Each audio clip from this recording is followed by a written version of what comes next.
Welcome to the Crystal Library, y'all. Hi! Oh! Technical difficulties aside, we are here. 30 minutes late, but we are here. 45 minutes late nearly, but we are here. I hope you enjoyed the dulcet, nice, calming tones of Deltarune. Welcome. Wait, before the Queen strikes 9. I gotta pause her for just a second. We're gonna just go right into things because I don't want to wait anymore. There's words I could have said instead of what I said, but it's been a morning. I just wanted to get things rolling because I was in a really good place earlier, and then computer decided to do what computer does, and technical difficulties aside, we're here, but all of my energy that I had is gone because I'm just mad. I'm tired of fighting with computer. But I have made the self-promise and dedicated myself to document the whole journey. So I plan to do just that. I'm not going to do anything off camera. If it involves learning knowledge, I'm going to share it with you guys. So here we go. We're going to jump right in. Today will probably be more chill. We're only doing the critique today. Oh, wow. The font changed upstairs. Why is that different? I had to completely reset computer and it destroyed everything. Oh no. Let's fix that real quick. Is it you? What was it called? Oh, I don't have it anymore? Oh, that's stinky. Alright, well, we're just gonna have to deal with good old regular standard font. I just noticed that right now. Let's see if I can't fix it in the next 30 seconds, then we just ignore it and keep moving on with our lives.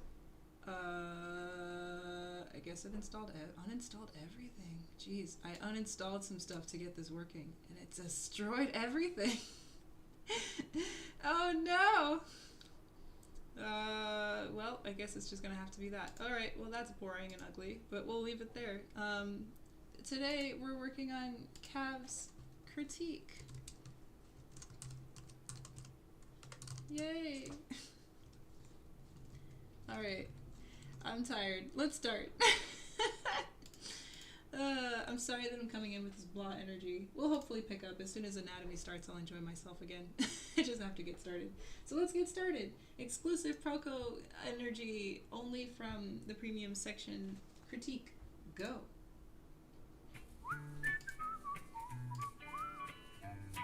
I might speed things up a little bit.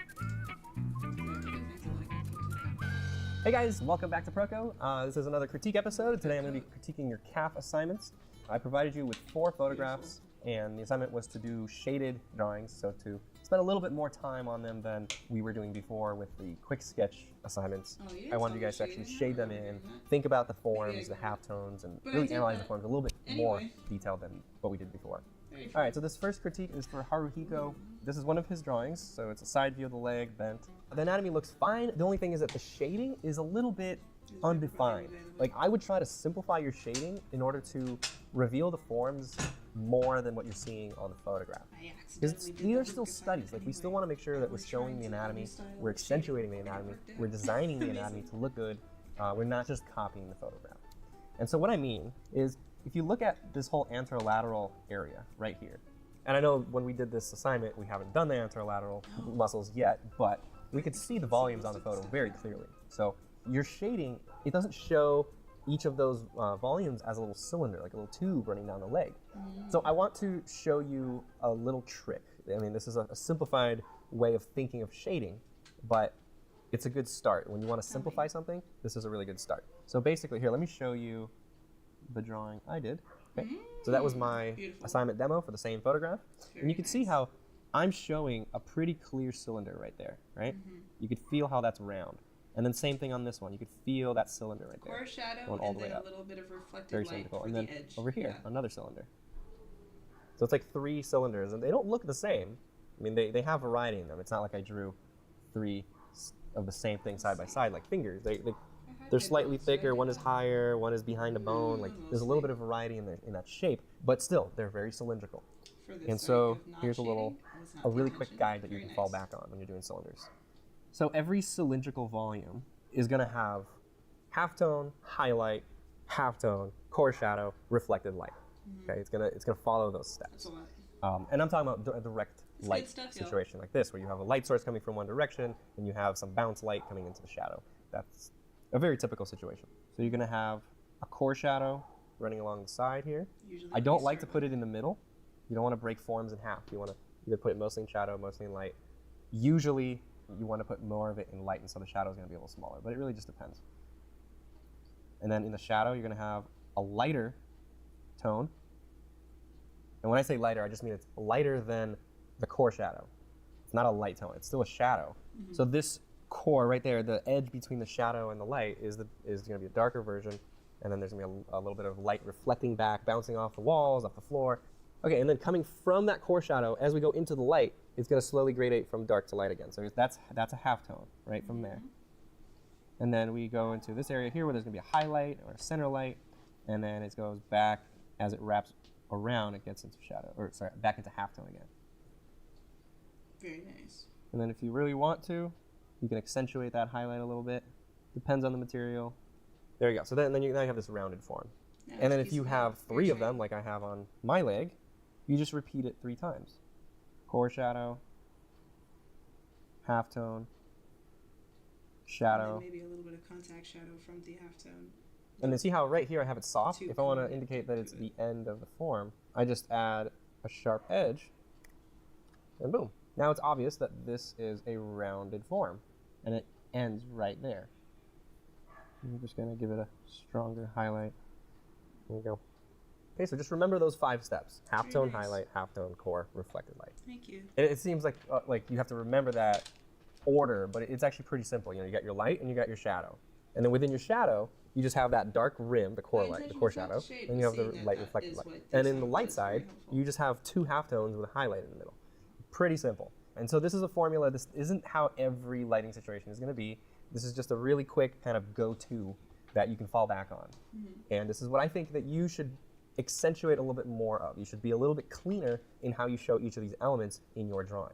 Sometimes your halftones are a little sloppy and kind of just like thrown in. Sometimes they're a little bit too dark, and so they start competing with reflected light, which the halftone should always be lighter than the reflected light. As a guide, again, not a rule. You'll have situations where it's the opposite, like if you're drawing metallic surfaces, the reflected light might be just as bright as the highlight. Weird things can happen. So just as a guide, you want to make sure that everything on the light side is lighter than everything on the dark side. And I'm seeing your halftones are starting to get just a little bit too dark. Another thing that I noticed actually with the anatomy, and this was up here in the upper leg, and you could really see this when you compare it to mine, is that you were drawing everything really straight. You have a lot of repeating shapes here, where it's a straight right through there, pretty much a straight here, you got a straight here, and the highlight and the halftone, another straight here. Everything is just a straight going across. If you look over on mine, you'll see I used a straight right through here in the IT band as it goes and attaches to the glutes here, because I'm trying to show tension in the IT band. It's a tendon and it's very tight. And so I wanted to put that straight. But then underneath that is the vastus lateralis. It's got that football shape right through here. And then in the hamstring, it's showing a little bit of a curve. And then you got the glute. Hell yeah. And so the muscular forms are rounded, whereas the tendons, another tendon right down here, is very straight. And that balance between the two looks a lot nicer. It's a nicer design than when everything is just straight across. And also just as far as accuracy, you have the IT band here kind of going right through here underneath the vastus lateralis. And really it goes right over the middle of it, cuts right across, and will create that indentation right there. And there's another piece that'll come off the tensa fascia lata, but doesn't always create. Tensor what now? So this whole thing right here is the IT band covering the vastus lateralis right here, whereas you have it kind of going underneath there. Okay, so let's move on to the other drawings. You did a digital version here, which is much cleaner, definitely cleaner. I'm seeing the elements in here. You got those halftones. You got a nice clear highlight right along the path. It's really the only thing is, if you look at the photo, the shadow is a lot more clear, and so I would define that shadow a little bit better. If you're trying to go for more of a flat, cartoony look, that's great. You achieved it. It's very clean. It looks nice. It doesn't look bad. But if you were trying to be accurate with what was in the photo, I would definitely make those shadows much stronger. And then on the right one, where it looks like you were just copying the photo, good. The halftones are too dark. You can see how very forced in that gesture. These values right here they're starting to get really close to the values in here. Same thing on this side. See that value right on the edge here? Very close to that value right here. Too close. You have two options. You could either lighten the halftones a little bit or darken the shadow. Either one. It's funny. I'm sorry. I'm not going to pause throughout too much, hopefully, depending on how much he critiques. I will try to make it quick every point that I make. But also, I don't want to... I'm trying to preface that I don't want to talk too much because, A, this is premium content. I don't know if I'm allowed to share this, and I have not heard back from Proko, so I want to be ginger about this and, not expose all of his premium content to you guys. It's just the critiques that we're going to be sharing. Because I think they're beneficial to everybody. But the lessons, you got to go pay for that. But secondly, I love that I was not intending to shade. This was purely an experiment for the sake of time, because I had to go somewhere. And then I just was like, well, let's just try it. So it was not my intention to actually shade, so this could probably be a lot better. It's not as dark as it could be. I would say darken your darks as much as you can, so the lights pop a lot more. But the fact of the matter is, this was an experiment. Mission accomplished, I guess. One would solve that problem, but not bad. and that is your decision. You could just go more darker complexion on that, or you could lighten it up. Doesn't really matter. Both are correct. It's just that having a bigger difference between the two families is a little bit more accurate, more realistic. Very forced. All right, Henrico, thank you very much for submitting that. Great studies. Just, you could clean up the shading a little bit. Another critique here that's related to shading. This one's from Hazalker Lucas. Beautiful, beautiful drawings. I really like the look. It's got that airbrush look. Very well-designed shapes. I think these look really nice. I'm going to be really picky with what the critique I gave you so that you can still keep improving. My main critique for you is that it kind of looks like you took the photograph and you blurred it a little bit. Like, maybe like 10% blur, got rid of all the little details, and then just gave it a dark outline. That's kind of the look, that's what it looks like. And to me, when I look at this, I just wish it had some sharp edges within the forms, within the outlines. You have that dark outline, which does help. It does help to make it feel like it's not just a blurry version of the photograph, because at least that's a sharp edge. But you don't want the outline to be the main thing that stands out. You want some of the inner forms, those details to pop out.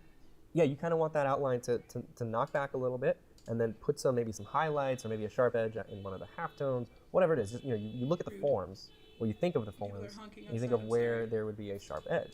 your artistic decision here, or you can just copy the photograph. There's two artists that kind of remind me of your work, and I think you probably know them because it feels like your work is very inspired by them.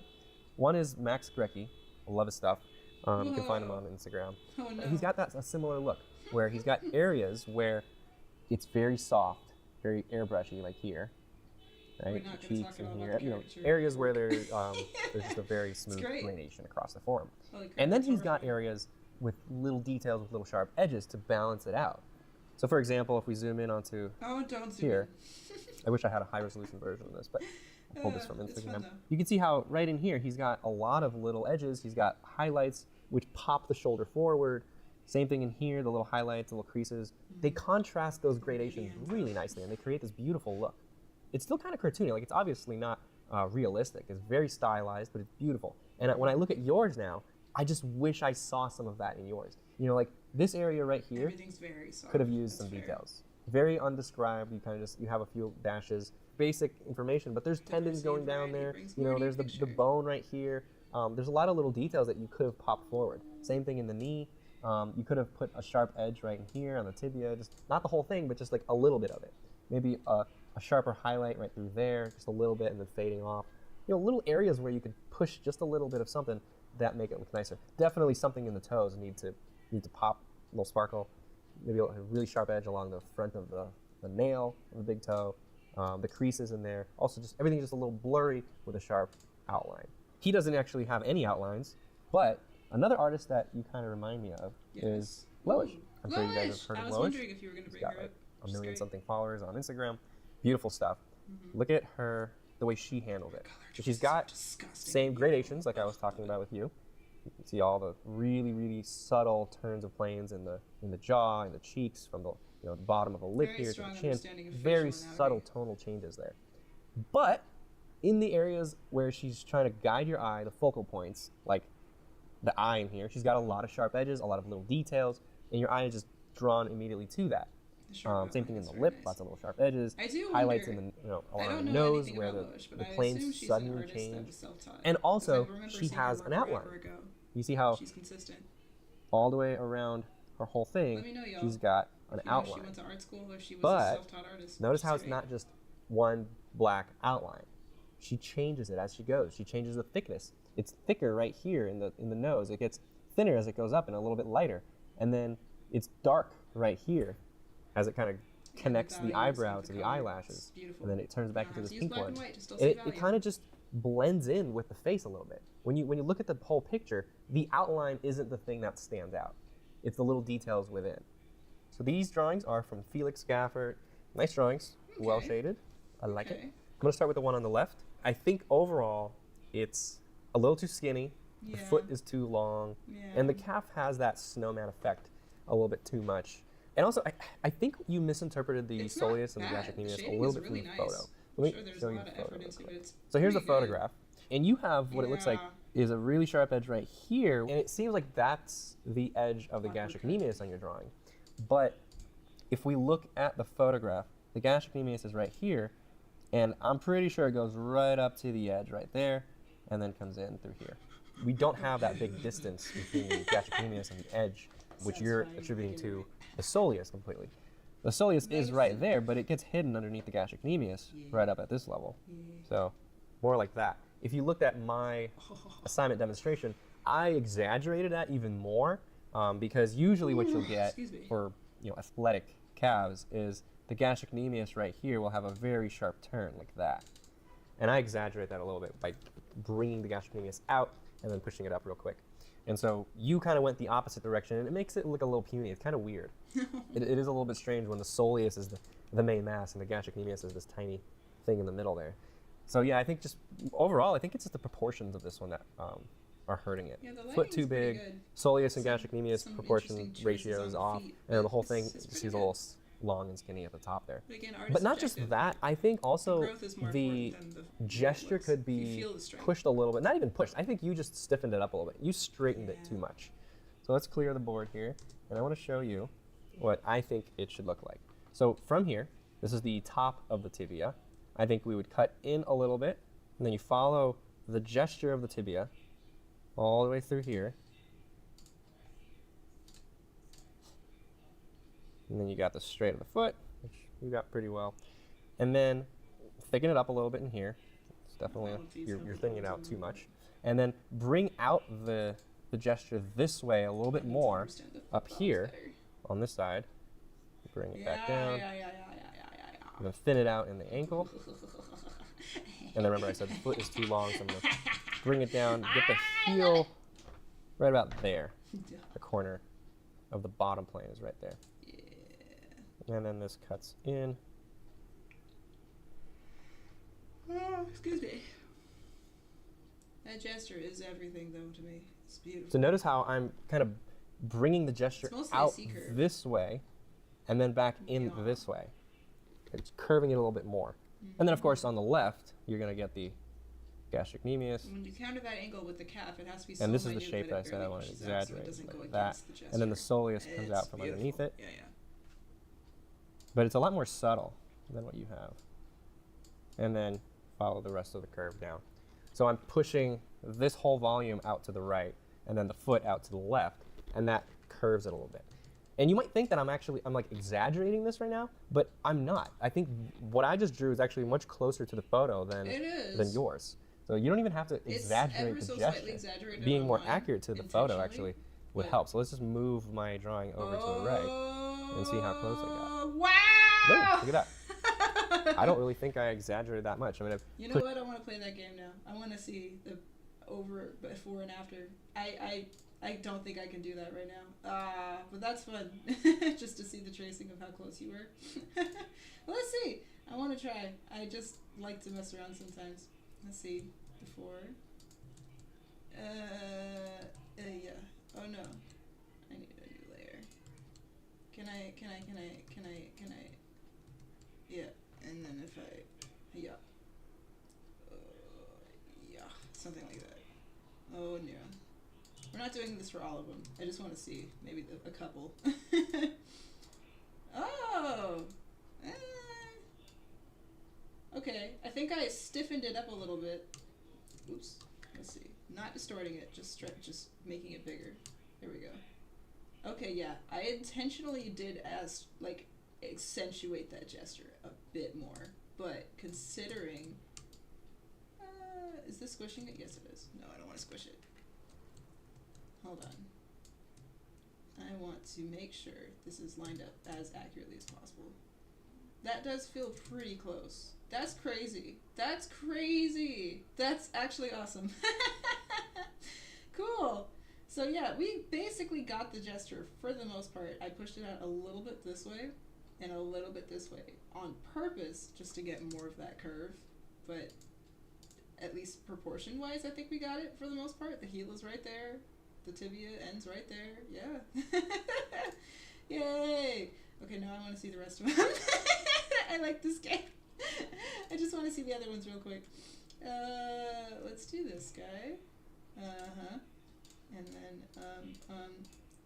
we're going out of order here. Boom.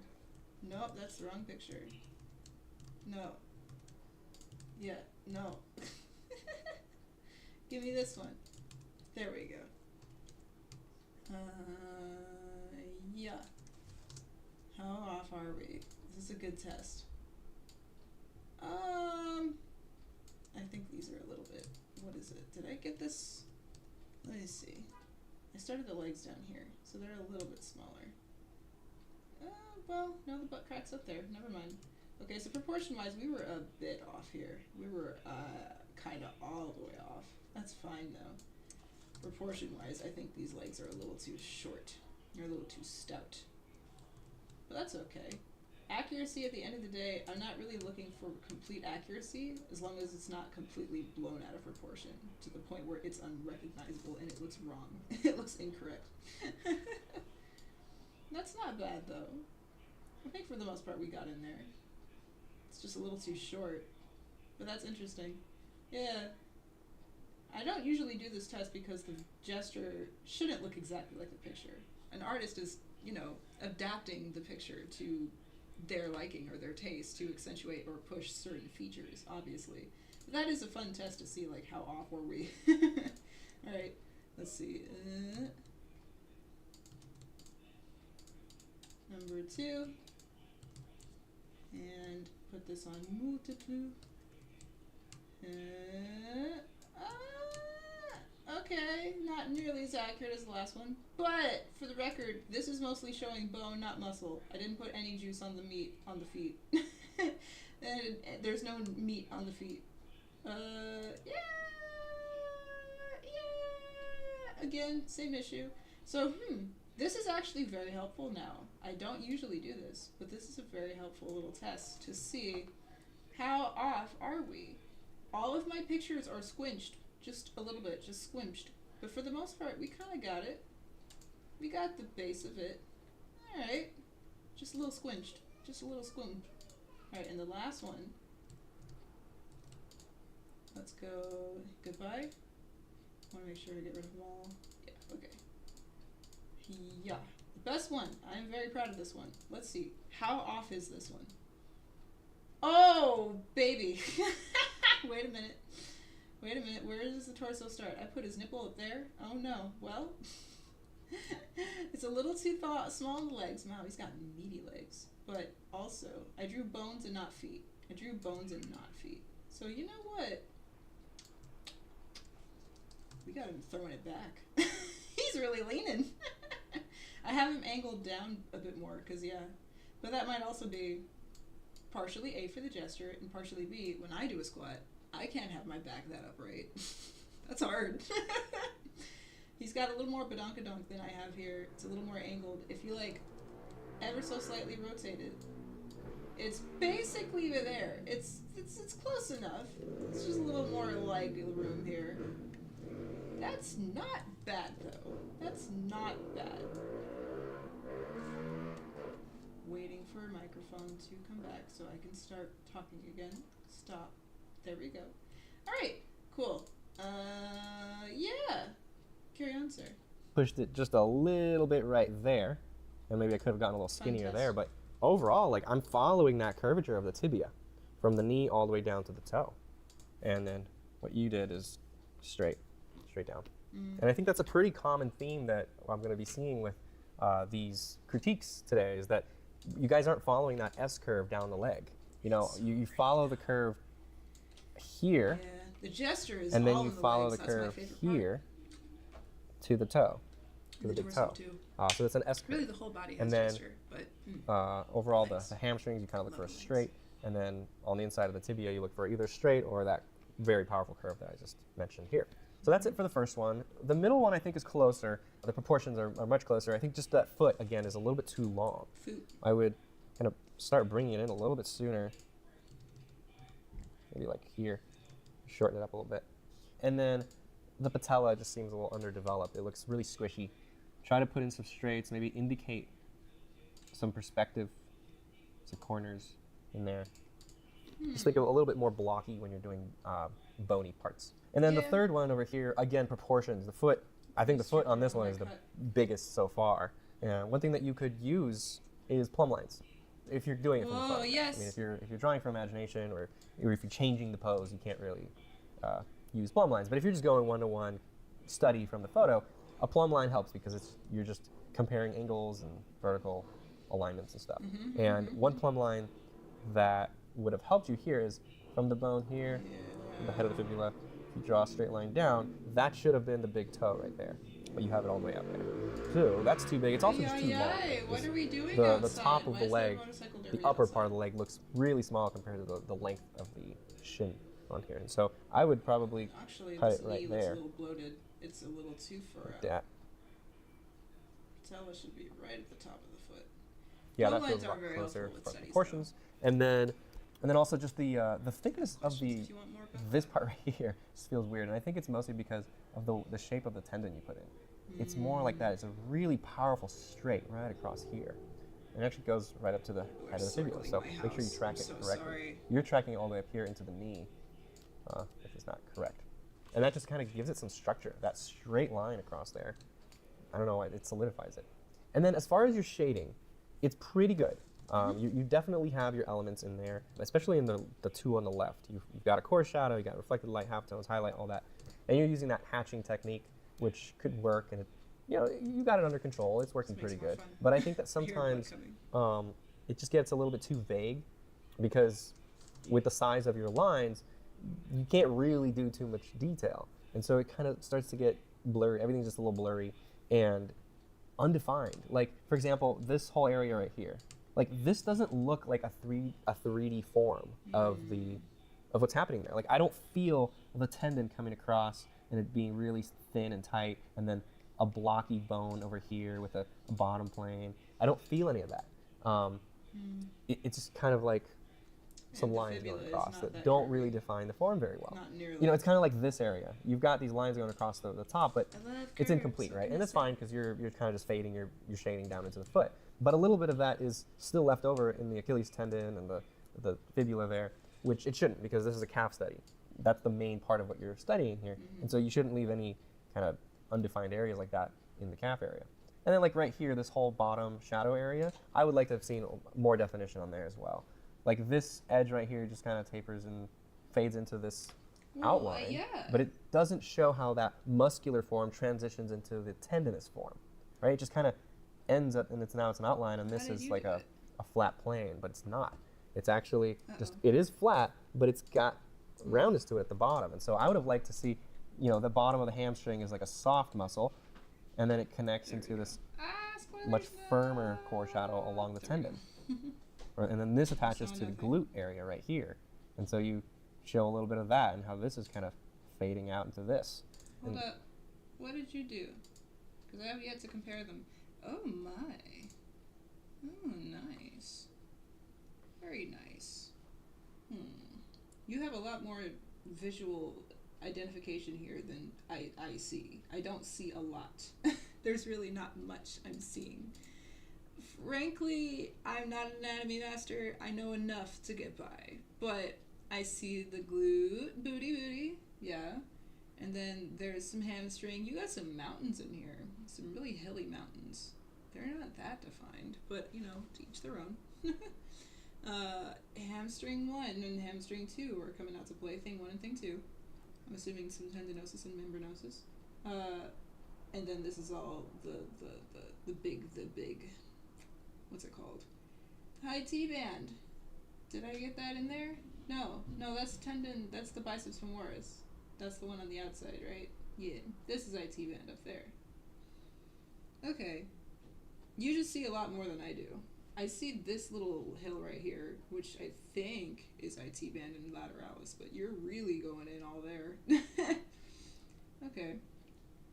Sorry, Al. I'm going to be pausing throughout, so if you're annoyed by this, you should buy the premium course. But carry on. You know, showing those overlapping volumes, because, you know, you understand the anatomy there and the layering of the muscles, and you want to show that. But instead, it's just a very vague indication. Try to define the muscular form just a little bit better. All right, so thank you, Felix. Let's move on to Camille. All right, Camille, so 3 things for you: proportion, pose, and shape. Whoa, I'm going to talk about this a little bit. As far as proportions, I think it's mostly your thicknesses. You've got areas like this right here, which is very thick, these are and areas in here, which are very thin. And you're pushing that a little bit too much, that thick to thin. And things are just looking swollen because of that. Yeah. It doesn't look more muscular, it just looks swollen because everything is very rounded and you don't have structure to support all that muscle. If these were just larger muscles, they would have very clearly defined larger planes. But instead, it looks like, you know, an inflated water balloon or something because it's so rounded. Also, the shape. You know, the foot in this pose, we saw a lot more of the bottom plane. It was like something like this. Unless this is a different pose that you found. Maybe it is. Work to do. It's very similar to the one I gave you. It's a good start. I don't know. If it's a totally different pose, I apologize. Another thing about shape is it's very much that snowman effect. I know I keep repeating this to you guys, but I think I even see it in your construction. I see like a circle right in there that you started with. Drawing the bones and the and so there's that snowman, nice. And then there's another one, and there's another one. And the reason that's bad is because it just looks, it's symmetrical. It has no gesture going through it. It's very this. Nicely saying straight line is your gesture, and that's boring. You're missing that curve of the tibia into the toes, powerful straight through here. And then, you know, if you saw the whole leg, you would see the curve of the quads, tibia into the toe, calf coming out through here, hamstring, and then the glute coming out over here. And it's a very powerful flow through the leg. Instead, what you get is you get glutes hamstring and quads. And you get calves, ankle, and then there's a foot. And then what does that look like? It looks like a very stiff mannequin. Those wooden mannequins that you buy, that they don't have gesture. They're really just a bunch of cylinders. I would not study from those unless you're just trying to learn how to put forms into perspective. So what's the remedy for that? How do you cure this snowman disease? You look for like, let's say you got two curves, right? You got on the right, you got the calf, on the left, you got the soleus or whatever, and you know that they're part of the same form. You try to look for areas where the peak of one is higher than the other. Let's look at your first one, the one on the left here, for example. You got the medial head of the gastrocnemius here, and you got the lateral head here. If you look at the photo or anatomical diagrams, you'll see that the medial one peaks much lower, and it has this really strong corner down here. And the lateral one peaks all the way up here, and then it's kind of straight, and it's like a comma shape down here, very straight. And so what you got is a peak up here, a peak down here, and it's an angle. Instead of this, where the peaks are side by side, and it's just two very boring curves right next to each other, now you have a dynamic form. Because what happens when they're not at the same level, the realist critiques say we are the created ones this that form, most right? helpful, the ones that hurt. Instead of being straight, this feels curved like that. Just giving it those alternating peaks makes it feel a little bit curved, a little bit dynamic. It has an action. And then if you alternate it, if the next one down is the opposite, and I'm just going to draw a random shape here. I'm not following the actual body. But let's say the next one instead peaks this way. So we have a form here and another form here, like that. It's a very interesting shape. Now this one feels like it's curving this way. And so those two together flow in an S curve. And those two shapes are much more interesting than if you just took two ovals and combined them. And it's a very subtle thing, but you can feel it. When you combine all these shapes and you draw a whole body of them, it's the difference between a snowman and a really dynamic, action pose or something. Or just a natural looking pose. It doesn't even have to be dynamic. It could just be someone lying down or sitting. These angles are present in our body. It's just part of our anatomy. Things are not symmetrical, especially limbs. I mean, when you look at like the rib cage or the pelvis, yes, it's symmetrical from the front and back. When you look at it from the side, that's when you start seeing that alternating thing. And so when you take a pose, all of a sudden, all that symmetry is gone. We start alternating angles again, even from the front. In a natural standing pose, your shoulders are down, your hips are the other way, your legs are then the other way, and you get that bounce effect again in a natural pose. Standing up straight, stiff like that is not natural. The body is it's not symmetrical.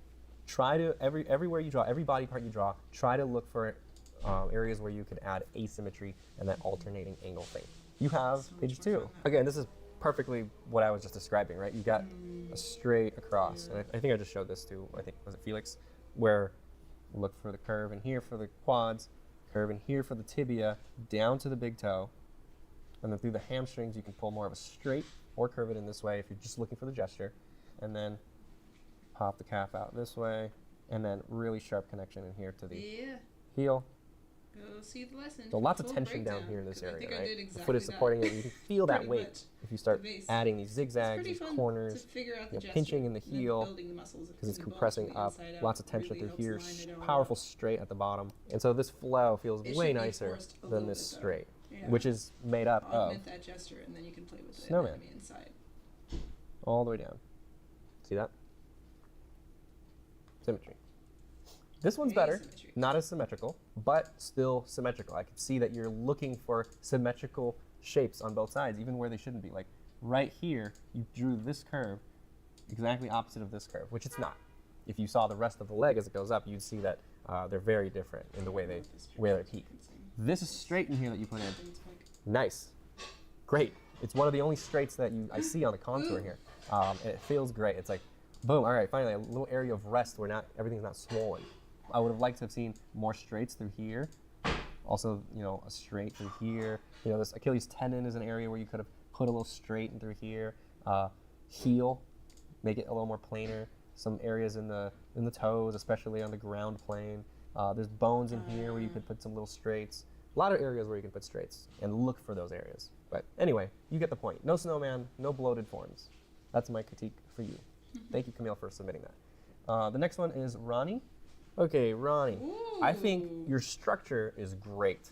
A little bit too much, though. It's so structural that they feel like tree trunks. I mean, I'd like to see a little bit more focus on gesture for you, just a little bit. And you've got that structure down, and it feels very three-dimensional. This is definitely That's an anatomy wonderful, study. You can but totally they feel solid. They don't feel like they can move. You know what I mean? They feel like they're stiff, like they've been in that pose for 1,000 years, and if they move, they'll just crack in half. In a weird sort of way, the leg should be strong. It just doesn't feel dynamic. It feels that keeps way you too upright. solid. I guess it's kind of like strong. Bridgman is Come on, Proko. very structural, but he's also very dynamic. And so It's cool, maybe though. look at his forms a little bit. Maybe you could be inspired by the way he adds dynamic qualities to his extremely structural shapes. Ooh, yeah, nice. look at that. That and then also, it's just as far as just anatomical accuracy, the one on the left looks great. I like it. The middle one, the soleus, needs to be visible a little bit higher up because this is the lateral side of the leg. And so we're going to see the soleus coming up all the way to here. And so I don't know why the gastric comedius was so thick up here. It should be thinner at the top, thicker in the bottom for the gastric comedius. And then the peroneal grouping here. Actually, yeah, the tendon of the peroneus longus looks like it's headed to the Achilles tendon. Should kind of head around here down to the bottom of the foot. Maybe just a little bit softer in the transition here and lower. Hey, if this is the tibialis anterior, I'm assuming it's going to be longer. You have it's that snowman effect again, where you got the size of this is very similar to the size of this. You see how they're ending at the same level? The tibialis anterior goes down lower. Its muscle belly is much lower, and that adds that uneven quality to it. And then in here, I feel like the tibialis anterior should be a little bit bigger again. The muscle belly is going to reach lower before it becomes tendon.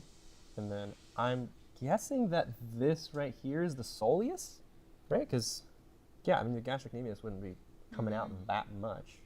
So yeah, I'm guessing it's a soleus. And if it is, it should feel longer, not so peaky What is this on the angle? lateral Is this side. the front So of it the knee? should kind of flow like this on this side. And then this form right here is the peroneal group again, and you have it flowing to the front of the foot. I can't wait. It should go behind the malleolus, behind and under the foot. Cool. Okay, thank you, Ronnie. Let's now move on to Louis Daniel Arenas Robles. Wow, I feel like you've submitted assignments before, and I'm surprised by your name every time. That's a famous person's name. Wow, look at that long name. Louis, I think you have the opposite problem of Ronnie, where instead of having too much structure, you have too much gesture, not enough structure. Things start to look noodly when that happens. You know, it doesn't feel like there's enough solid form to support all of this mass, and things are just gonna collapse like a wet noodle, right? It can't hold itself up. So that's kind of what it feels like. This ankle doesn't feel like it can support that whole leg. It feels like it's about to kind of bend and it's mushy. If you added some more straights in there, thickened it up a little bit, show some more planes, you know, just make it feel more solid instead of thinking of gestural curves everywhere. It would look better. And also, I think maybe just everything's just a little bit too long. That probably adds to that effect. Let's look at your second page. Yeah, I mean, things are nice. This one's a little bit better. I could feel more structure on this one. They don't feel like they're about to fall apart. But still, you know, you could add a little bit more structure in areas. But mainly, my critique for you on this page is going to be more for your shading. I feel like your construction lines, your initial lines that you put in, are too dark. Like they're getting in the way of your shading. Like in areas like, you know, this whole area here, that's supposed to be halftone and highlight, and all your outlines around the muscles are so dark, you're not going to be able to get that effect of halftone in that area. And so it kind of flattens things out. So just be careful. You know, on the shadow side of a form, you can add a dark outline, but on the lighter side, use a really thin line, like kind of what you're doing right here. You got really thin light lines in that area. That's good. You can indicate it, and then once you start shading, it kind of just disappears. That's what you want to happen. And also, just in general, try to define your shadow shapes better. Like when I look at this in here, this whole shadow shape that runs along the left side of this leg needs to be really clearly defined.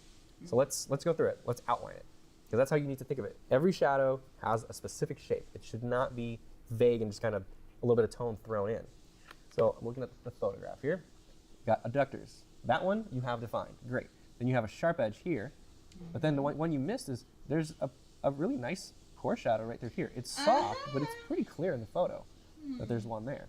And then there's another sharp edge here, the vastus medialis.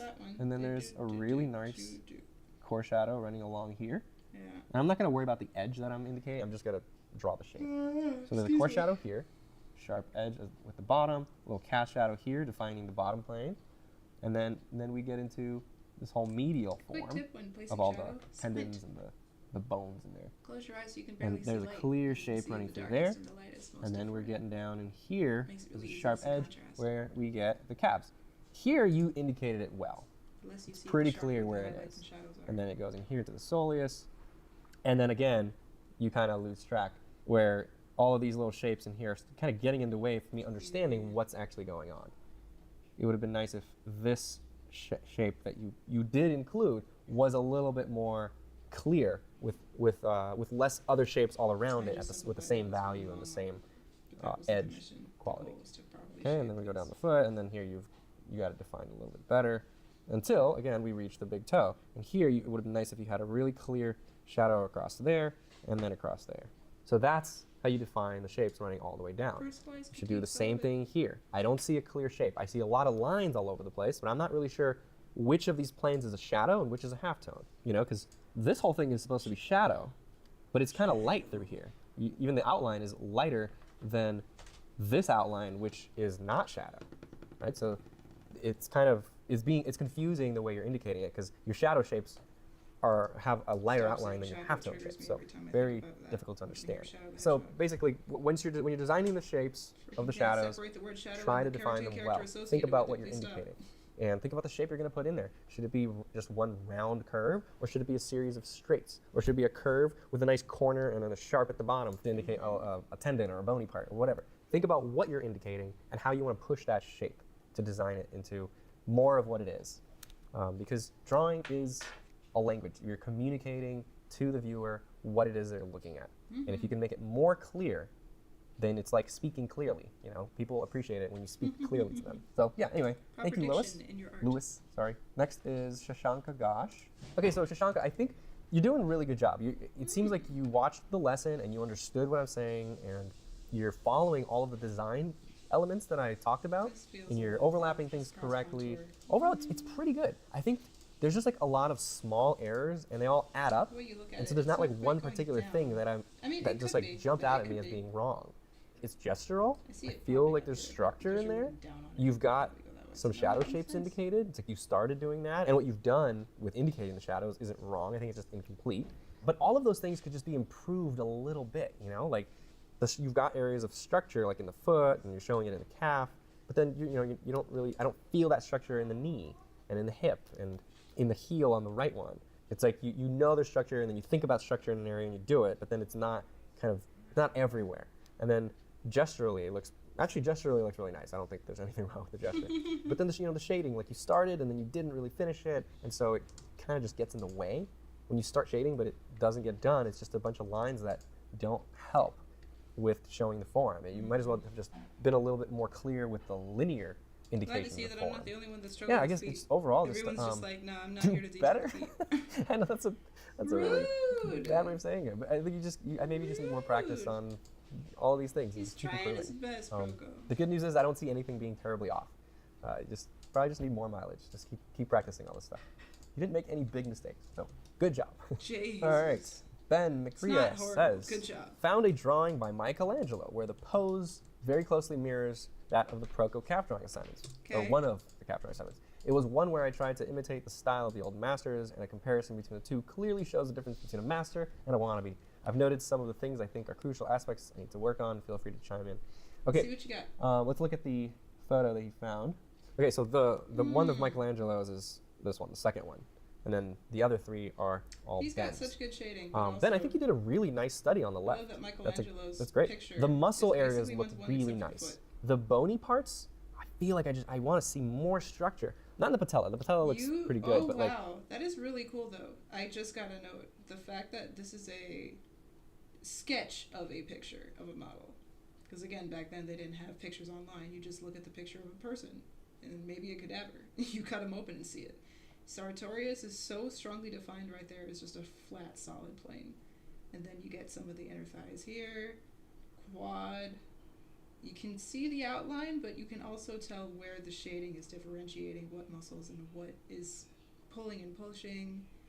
Yeah, I mean, they're the great masters for a reason. As much as I can't stand the Ninja Turtles and how often they're brought up, they are good. And it's great to try to work towards that. right here, that looks a little bubbly. You know, like notice how he has a nice horizontal across there, and that shows a clear plane. Yours is very similar to the shape, all the shapes above it, which makes it feel like it's just another muscular bump. And then the tendon, yes. it also just kind of like curved, where tendons, especially when they're flexed like that, wouldn't be curved. If you look at the photo, yeah, it's actually just a really nice straight running across right there. And then you got these creases, and there's a sharp turn in the tendon. There's tendinous sheaths wrapping around all these tendons. And so, you know, let's say you have a bone, and there's a tendon running down, and if you bend these bones like that, the tendon isn't just going to round out between the two, right? Instead, what tends to happen is you have a sheath right there kind of holding all of this in place. Remember, it's called a retinaculum on the ankle and on the wrist. And then, so what happens is the tendon goes through here, it's pretty straight, and then it goes underneath this as it's held in place, and then it's straight across here as well. So instead of drawing curved tendons, you think of them as little straights like that. That is a very good point that I totally forgot about. Retinaculum is basically a little piece of bubble wrap that sticks to your wrist, so all of your muscles don't fly everywhere. And I guess that's another reason why carpal tunnel is usually so, it's just bunched up fascia in here. So basically, you got a little, what's it called? I guess a sticky piece of tape keeping all of your cartilage and bones and muscles attached to your bones. And that's a very fair point that I didn't even think of. When you're bending your bones, the tendons don't move around like floppy jalopy noodles. They are stuck to your wrist like tape. So it would mold to the bone's shape, the new shape of your bones in a different position, like tape. That's cool. And it's going to be more of a corner than Body's so smart!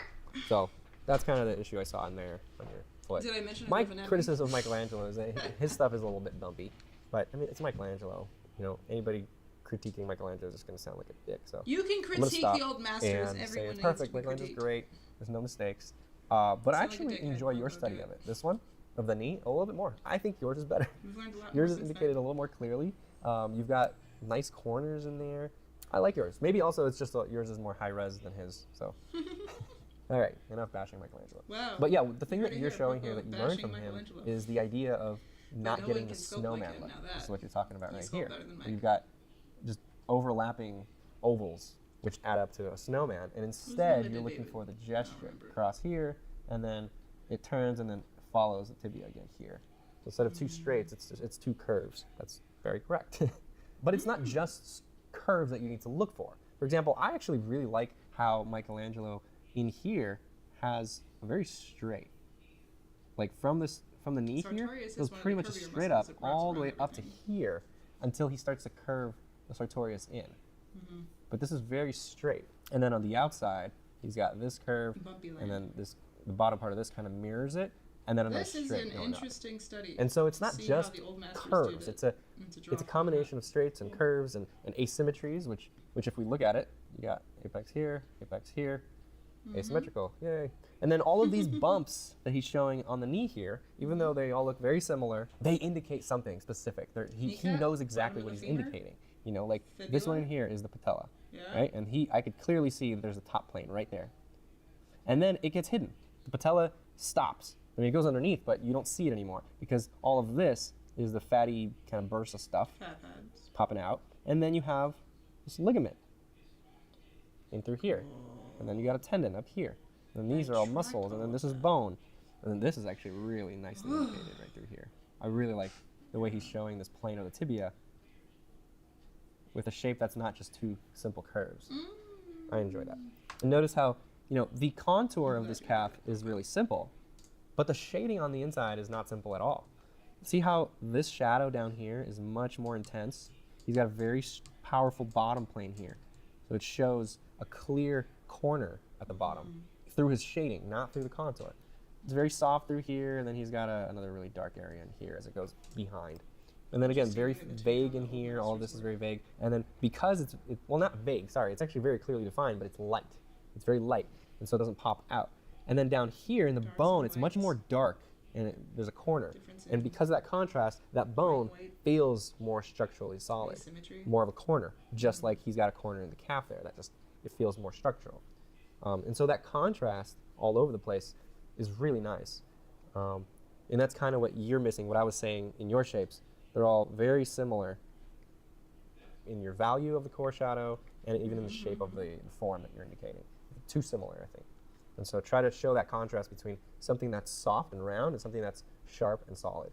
So cool. Anyway, great job. I think it's cool that you went to the master and studied him. And thank you for sharing that with us. That's cool. Okay, this next one is from Ronald. Ronald, I think that these are headed in the right direction. You're copying the photo correctly, but I think that some of the shapes you're designing are a little too mushy. And I think you're not thinking of what's actually underneath of what you're drawing, and you're just trying to copy the photograph. Like this shape right here is oversimplified. It just looks like you just looking at the photo and drawing the shape you're seeing instead of thinking about how this is a calf and it overlaps the soleus, you know, and showing these subtle things that are the whole point of why we're learning anatomy. So that you can see these subtle things and you can design your shapes based on that and you can make things look better. And then through here, this tibia is really curved. It feels like way over curved. I don't feel like this shadow or this halftone is connecting to this form here, right? Which is, it is, you know, this whole thing is just the tibia with the plane here, you know?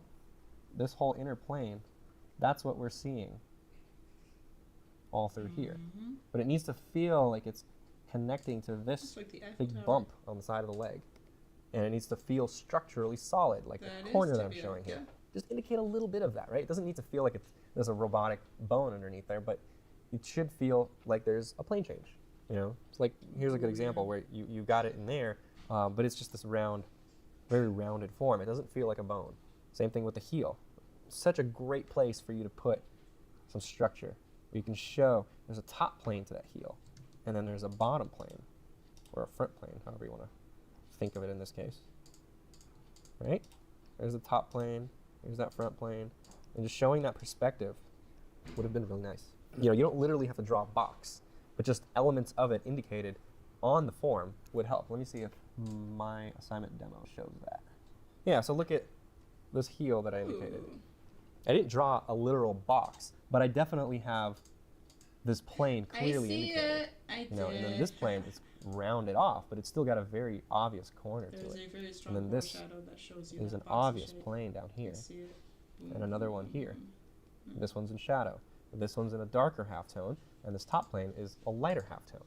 And so you've got basically a box with three different values. Like at all. This is shadow. Because the light is coming from the top right. So the left whole plane on the left is in shadow. This is a dark halftone. And because this top one is pretty much facing directly on the light, just a little bit off, it's going to be a very light halftone. And so I'm taking all those elements and making it a little bit more organic, because it's a heel, it's got fat and skin on it. You know, and I'm thinking of how this is one head of the gastrocnemius, and this is another head, and they're different shapes. This one is much lower in the peak, this one is much higher. And then up here you have this thing that we called eggy. You know, it's another form on top. It's not another form. The belly of the muscles kind of curves up and has a secondary form on top. Like and then you got the soleus, which is all underneath there, and comes out. And then it attaches to the tendinous, the Achilles tendon down here. And so I'm showing a little bit more of a corner right in this area. Right? So I'm thinking about all these elements, and I'm designing my shapes based on what I know about anatomy. Here's that tibia that I was talking about, connecting directly to that shape down here. You can feel that it's actually connecting.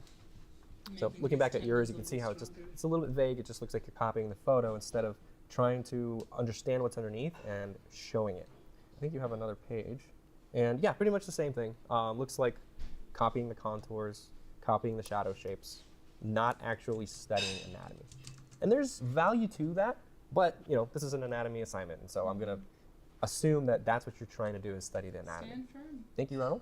Next one, Oscar Robertson Smith. Oscar, same thing. This doesn't look like an anatomy study to me. It looks like observation of contour lines and the shadow shape, which actually you did a pretty good job. Yeah. Like that critique that I gave to Lewis just earlier, where I said, define your shadow shapes really well. You did that. You did that really well, but then that's it. You just kind of ended it there. You're not showing your forms, and you're not showing all that anatomy that's underneath there. You know, that your calf is just this, that's your calf. It's just that shape right there. There's so much more to it than that. So I don't think it's an anatomy study, but it's a really great shape study, flat shape study. You can do that with anything. You can go outside and look at a bush and try to study the shape of the bush. You know, literally just look at any object and try to like look at its shape and design it into a nice shape. And that will be just as useful as doing that with the body. Where it becomes more useful is when you actually start to learn the body as a machine and how it functions and all the little things that we can now use about that function to design it even better. So now we have an informed way of designing our shapes, not just an observational way of designing shapes. Chani Lee. Chani, these are really good. I like them. Wow. Looks like you're very serious about what you're doing. I like how you're color coding everything and you're really trying to figure out what bump is what muscle, trying to identify it. You're doing your homework here. Hold on. You have these calves in different colors. What is that? Hamstrings, clearly. Everything's in different colors, though. What's up with that? Hamstrings, blue-green. Red-orange for the the calves. Unless this one over here is orange.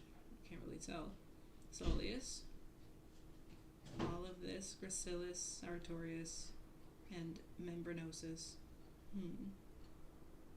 Your color coding is a little hard to follow, but granted, considering that you did this in colored pencil and pen, that's pretty great. Yeah, very stiff in this gesture, but it's nice. You're putting in the time and your effort, and it's clear. The shading is also well done. It feels very structural. It feels gestural, but I think that's the one thing that I would say could be improved, is the gesture. Just a little bit. Like in here, like push this curve a little bit more. And then in here, push this a little more. Right, so we're just kind of pushing the curve out that way a little bit because it just felt a little bit too straight and too stiff. Same thing with this one. I would bring everything out a little bit. Pretty much what I did earlier. So a little more gesture.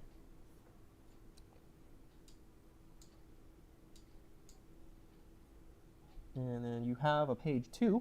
Let's look at that. Same thing, really nice. Maybe a little bit too thick on the second one, but it still looks like it's thick everywhere, and he just looks like a beefier version of Ryan. Beefcake. So that's fine. It actually looks pretty nice. Feel like the one on the left, shading looks nice again, very structural, but it's got a little bit of that snowman thing going on. It's the gesture again. This peak is very symmetrical with the knee. I think the knee needs to be just a little bit lower where that corner peaks.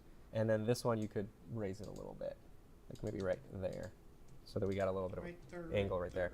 And then also, the foot just looks too vertical. It needs more cowbell. No, I'm just kidding. I gotta have more cowbell, baby. It needs more of that tension right here. What was that? Thank you like for waking me up. More tension. More zigzag. I think it just looks too vertical. And I'm looking at the photo, and I see more of that on there. Maybe just a little bit rounder in the tibia. You know, the halftone shape you put in is too vertical. That's about it. It's a lot of little, very subtle things. I think maybe you started your lay-in trying to just get the proportions correct and not thinking enough about the gesture. Maybe that's why it happened, because it's very subtle. Yeah, try to focus a little bit more on the gesture in your early stages of your lay-in. Because then once you get that structural shading on top, which you're doing a great job of, it's just going to really solidify it. So overall, good job. Just look for more gesture. All right, so this is for Bill Burrows. Bill, I think your drawings are really nice. A lot of good stuff happening in there. Just some minor picky stuff. That's I'm gonna nice. fine pick. If you start your shading, try to finish it, especially if you start putting halftones in. I'm seeing right here, you didn't fill in your shadow, and it does kind of lose the effect. Like it doesn't feel rounded. And it's fine with like a quick sketch, you know, if you're just quickly indicating things and you're pretty much just mapping things out. You're not actually trying to get a 3D look. But with these are studies, and we're trying to study the forms. I feel like that's just a very lazy thing to do, especially on the form you're studying, like the calf. You didn't fill it in, and you didn't try to get that halftone in here to round out real nice with the shadow and the way they connect. That's what it's all about, is the edge work and the value. And you didn't do that. You just kind of threw the placeholder core shadow in, and then you put a halftone shape in there to indicate a step in the plane change, but then that's it. You stopped right there. And that's a common thing that I see, is people abandon their shading. It's like you're starting, and then you just abandon it. You stop, which I think is a bad habit if you're trying to actually finish a drawing. Your favorite thing is to shade finish Proko. it. It's you not know? mine, but I Focus do need on to some forms and back take to them it. to a finish. Like I don't think I see any forms here that are totally finished. Everything feels like it's getting ready. It's like the setup for a finish, and then you stop. The one on the right is different. You filled it all in, but your edge work, everything is very blurry. Time to start wrapping up your workday and plan for dinner. I had my dinner early. I had pizza. I'm good though. Thank you. I got takeout for like the first time in 3 months. I'm a vegan who ate pizza. I'm so naughty. Ow. It's very similar to what I was talking about with Hazalka or Lucas earlier, Craving it real bad. where his stuff looked like Hard. Max Grecky and lowish, but just needed a little bit more polishing. It just looked like a blur. You blurred the photo and you put an outline around it. Try to look for more sharps and details within the forms. And I see you started doing that here, and that's starting to look nice. Like it's an area where it's like, oh, cool. So like some details, some forms that are defined that I could latch onto. I don't think that you design these forms very well. Like I don't feel a really tense tendon right through here. Instead, it's kind of like a squiggly form. It needs to feel like a tendon that's really, really tense. It's being pulled out tight. So it's like a pencil running through there. Yeah, and I just don't feel that. You know, and this whole area right here is very bony. There should be some corners. There should be things really clearly planed out, but it's not. It's very soft and blurry. So I think just define things a little bit better and then finish your shading. Think, oh yeah, you have another page. On this page, I feel like your halftones are way too dark. There's a lot of contrast between your highlight and your halftone, and then very little contrast between your halftone and your shadow. And it should be the opposite. Your halftone and highlight should be a little bit closer, and then your shadow should feel farther away. That'll make it look more three-dimensional. When you have this effect that you're doing, where you're bringing your halftones and your shadows closer together, it starts to look dirtier. Like you start to lose three-dimensionality, and it just looks a little dirtier. Like halftones look like smudges of charcoal rather than actual form. Now, if it was consistent everywhere, then it's like, okay, maybe that's just a light, or it's a darker complexion, and it doesn't feel dirty anymore. It just looks like a darker form. You have areas where the halftones are really light, and then areas where the halftones are pretty much like the shadows, and then you have areas where the halftones are really dark, and so it's confusing. And then look at like this calf in here. The only reason I know that the light is kind of coming from the left is because the highlight is here. Without that highlight, I wouldn't know if this value is the shadow or if this value is the shadow. They're the same. But if you look at the photo, the light is hitting this back plane. So what you're going to get is, so you got this turkey leg sort of thing. Turkey leg. You're going to get a very clear shadow on the right, and you're going to get halftone in here. That's going to be obviously lighter than the shadow. And that's kind of what I talked about with my first critique here. It's just that the halftones are just mushing together. It's kind of like that main thing. When you start getting your halftones in, just remember that they should be lighter than the shadow, obviously lighter than the shadow. It's like we see the halftones on the photo that we're drawing, and we think that they're important, and they are, because they really describe the form of the thing that's lit up. And so we want to like accentuate it, and so we make it darker and even more halftony. But then when we do that, it's like, well, it's not halftone anymore. It just loses the effect that it's being lit up, right? It's like you draw attention on something by lighting it, by like pointing light at it. And when you make the halftones too dark, it's like, that's gone. It doesn't feel like there's light being flashed on it. Thank you, Bill. Let's move on to Juan Carlos Cruz. He says, practicing a little, just because Proko and Prac, yeah. I'm not quite sure about the calf muscles, especially in the second leg. Do you have any suggestions? Probably. Let's see. My suggestion is mostly, I think, anatomical. I'll talk a little bit about the shading, but not Very too much. strong start I've on already the said shading. a lot of the main things already that apply to you as well with other people's critiques. But as far as anatomically, the shapes you're designing, I think the calf is just too skinny compared to the ankle. It's almost the same thickness. And so I would, here, you got the ankle, bring the soleus out a little bit, and then the calf, gastrocnemius, out a little bit there as well. And then same thing here, thicken it up like that. And then keep the ankle the same thickness you've got. Yeah, just thicker. As far as the shading, I think you took the skin off completely, and you just drew every muscle as its own form. It's fine. For the anatomical study, it's like doing a crochet sort of thing. It's fine. And to try to do some more like what you do on the right as well, where it's like you feel like what do the muscles look like with skin on them, with a little bit of fat covering them, with skin wrinkles in the areas of tension, all that stuff. It actually adds to the effect of the movement of the body when you can have skin on top of it, because you get you can get a lot of the energy of the body to show through with the skin. With some skin is being stretched, some skin is being pinched. Stretch and pinch, that's a very core concept of gesture, and that can be shown in the skin. So yeah, adding skin is very helpful, but also doing a crochet is helpful. So it's not really a critique. Good job. On this one on the right, the way the soleus and the gastrocnemius are overlapping seems really strange. Yeah, actually, this whole thing up here isn't soleus. It feels like you think that it is the way you're indicating it. Let me make it a little more clear. I think the soleus would end like right there. Right But the there, gastrocnemius would there. overlap it like right there. And then again, there's a bone down here. That's the bottom of the tibia. Try to make it feel a little more structural, Just a little more planar in through here. And it's attaching to this whole plane along here. And then this whole thing is the tibialis anterior. The tendon going through there. For the most part, feeling And then pretty the good about extensors. these lessons. I think I Yeah, got the it pretty extensors good. come out through here. I don't think I'm going to change much. If I was, I would have And already. you can kind of see the but- tendon yeah. of the tibialis anterior right through there. Some muscle As groups it are goes to harder the side than of the others. foot. Like a lot of Anyway, times well, when I don't on, know that's my muscles at critique. all, I'm looking Mostly at them and I make a lot more The way mistakes, you're but these were a designing the little more obvious. shapes of the soleus and the gastrocnemius. It's a pretty big one, especially because that's what we were studying. More Okay, let's move on complicated to things, Fabrizio. muscles. Hi everyone, this is my take on calves. I chose to use cross contour lines instead of tone, because I'm not just there yet. Oh, cross contour. Sorry, I thought you were talking about cross hatching. Yeah, okay, cool. So you're just using a linear approach here. Okay, that's fine. Having begun only recently to practice rendering primitive forms. Yeah. As usual, critiques and suggestions are welcome. By the way, do I have to add any hashtags? No, you don't have to if you're posting in the group. If you're posting anywhere on social media. I wish hashtag this was Proko still is a fine. thing. Let's see what you got. Group is All right, closed. Fabrizio. These are awesome. Whoa! I really like the Humble, way you're humble showing brag. I'm still a such a beginner. good three-dimensional Jesus. effect without tone. And that's pretty much what you Yeah. said in your comment, that you're new to tone and you're just using cross contour lines. And you're doing it very effectively. Great job, seriously. They look more three-dimensional than a lot of the shaded ones that didn't do shading well. Or the halftones are too dark, or the shadow shapes aren't defined well enough.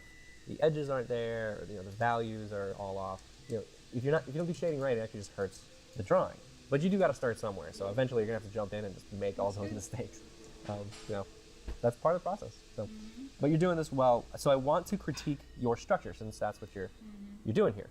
The first one, I just really want to push this design, because it's such an important part of calves, that medial head, having that corner. I just see it everywhere. Walking down the street, I see someone's calf, and it's like, boom, there's that corner. It's like the first thing that stands out. Is He that looks at people's medial legs head. too. Even on underdeveloped calves, it's like that I'm form. so glad I'm is not the still only there. freak of And nature so artist who I'm looks just at gonna people's push that bodies all day as long. part of It's a totally design choice.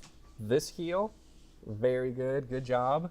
This is exactly what I was trying to tell some of the other people, Trying is not to be a making creeper, that heel looking at into a people's block. bodies and like, It yo. is. It's a block. You got three planes, hard very for that clearly to shown. show. And I mean, you even did that in here. Visual admiration. Tibia, making it a block. Achilles is a cylinder. Great job. This is great. The perspective on this is good. The one on the right, some of your perspective is starting to be a little off. I don't know why you chose to make this angle so extreme, because if I look at the foot, I can see that the perspective of the front plane is this. Pretty much what you got it correct on your toes in here, the bottom of the foot. That's the angle. And so the vanishing point is over there. So this angle in here is parallel to the angle of the toes, because the toes aren't twisted in any way. And so this angle should point to the same vanishing point, like so. Okay, and so the same thing would apply then to this knee. Nope. It would be even more does flat when it's not higher up. So all of these lines would we have to change the angle. Also, the patella just feels like it needs to be bigger, like 30% bigger or something like that. It just feels really small and skinny. And then also, just kind of continuing with this very structural approach to this, you could have done the same thing to the foot. Like you did it to the toes, right? I could see you added this kind of boxy design to the big toe here, and you got this boxy design of the tibia. But then everything in between doesn't have that same structure. Also, the position is off. Like I think I'm gonna move all of this up here, like that. Like I'm seeing, if I draw a plumb line down from here, that's the corner where the ball of the toe is resting. Yeah, it's just a little bit too long. A little bit skinnier. And then why not show This toe is actually this raised up a side little plane bit here higher. all the way through? And then It's hard for remember me to how figure the out foot feet. That's why I'm has so anxious for this the feet. top I struggle plane with that so much. and then this angled plane on the side here. You could show the whole foot as a very structural The foot as a thing. machine. All right, I think you have a page 2. Okay, a few things. One, Whoa. this is the gracilis. This curvy muscle Wait you a have. minute. I just need to admire this. Oh my god. Holy cow. That's gorgeous. Look at that. You can really very strongly see they understand what they're looking at this point. They know what the muscle is and each form of the muscle. That's gorgeous. Jesus Christ. Carry on. The gracilis, I think, should be straighter. This curvy muscle you have, the gracilis, I think, should be straighter. You have it really curved, almost as if you're indicating that as the sartorius. It's not. The one more towards the back is going to be the gracilis, and it's a very, very straight muscle in there. So I don't know why it's so curvy on yours. Also, just personally, and also just looking at the photo, the peak of this lateral head should be a little higher, like that. That's going to make it a little more dynamic, a little more interesting looking. That is that. And then back to structure. Look at, you did that same thing again in here, where I don't know why, but the base of the tibia, you're kind of angling it up instead of making it parallel to the heel. And actually, I think you made the heel a little bit too diagonal as well. When I look at the photo, the heel is almost horizontal, like that. So this should be also horizontal, connecting to the fibula on this side, which is going to be lower than the head of the tibia down here. Understand goals. So you have the fibula indicated right there, which is really high. It should be lower. You know, you got those two bumps, one on the outside, one on the inside. The one on the outside is lower than the one on the inside, which you have correctly here. See that? Now we have to do the same thing mirrored on this side. So let me do actually a little drawing on the side here, just to be really clear with what we're dealing with. We got the base of the tibia. Nothing else really fits. Let's just define that block.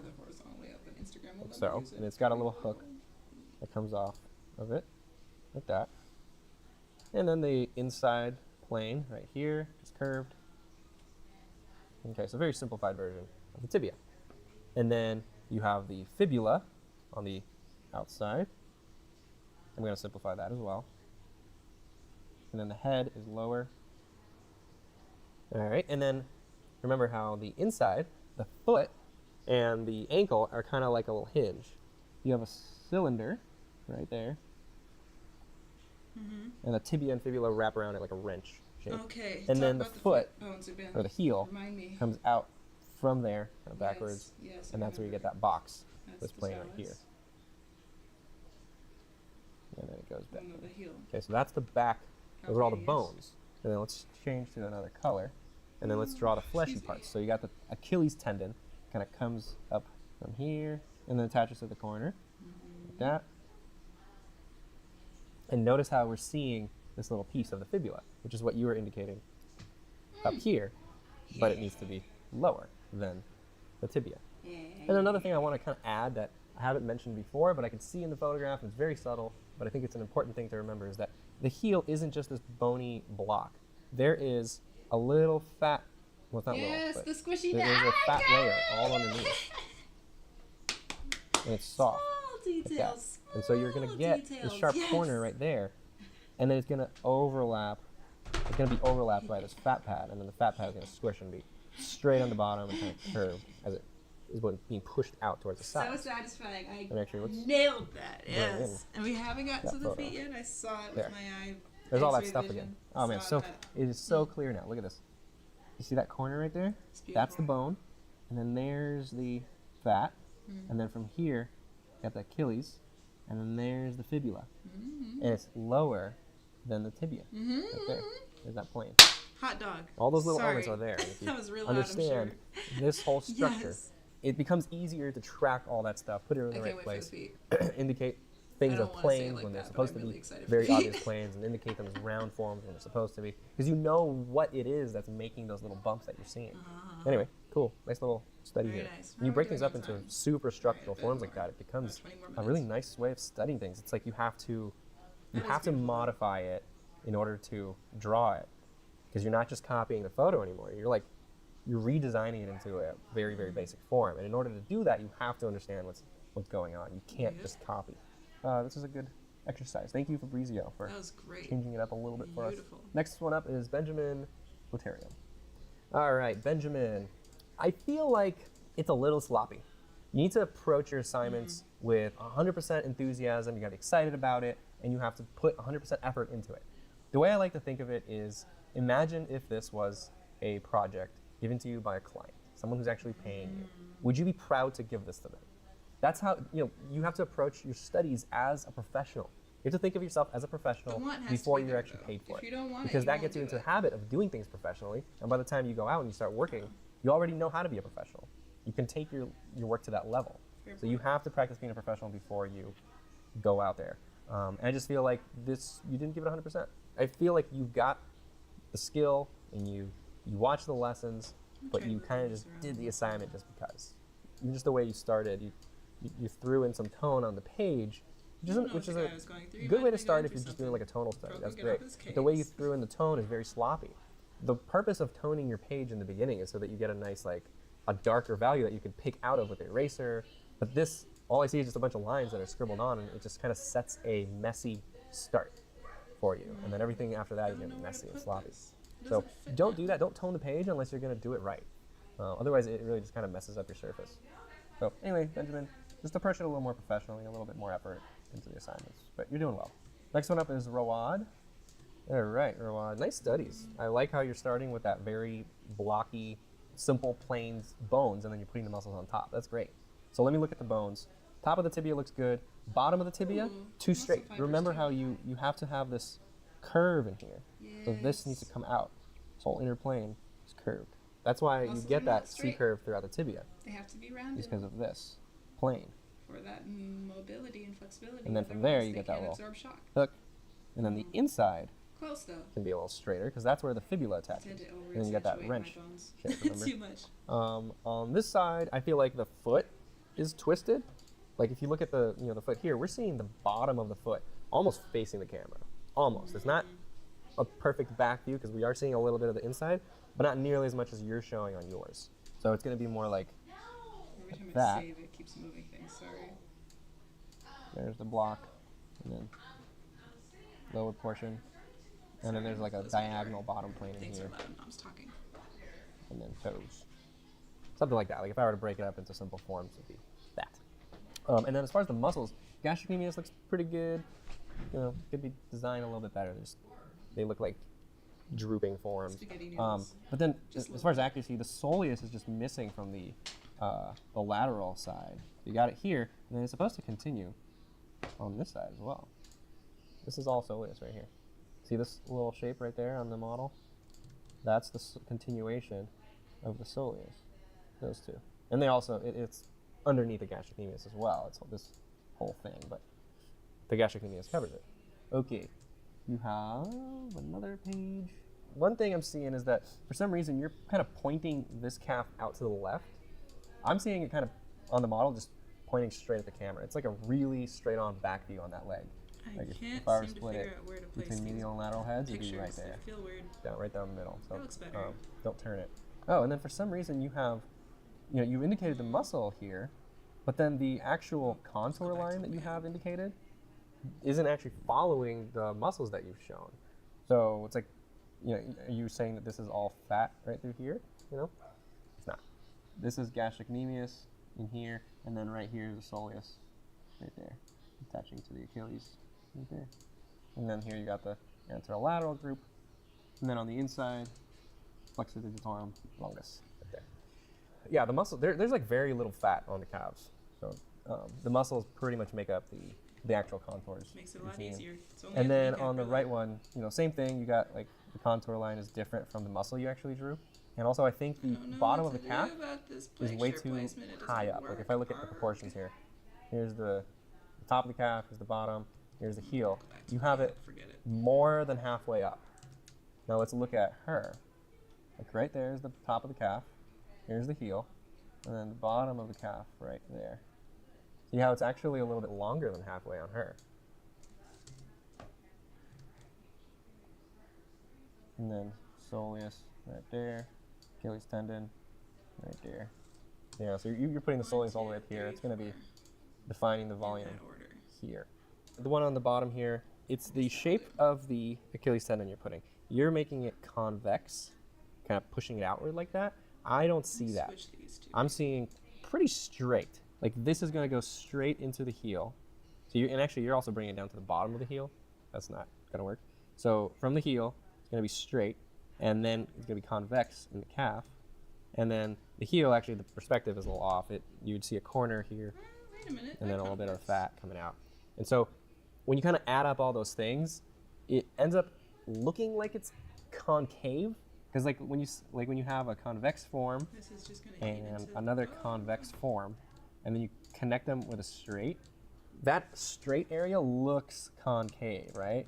Like especially if it's softened by skin, it might end up looking kind of like You're that. doing booties over Like there? that. What So is now this all of a sudden looks very curved inward, even though it's What is tendon that? being pulled pretty straight. That you But just it's were- definitely not this convex is like you're referencing. showing it.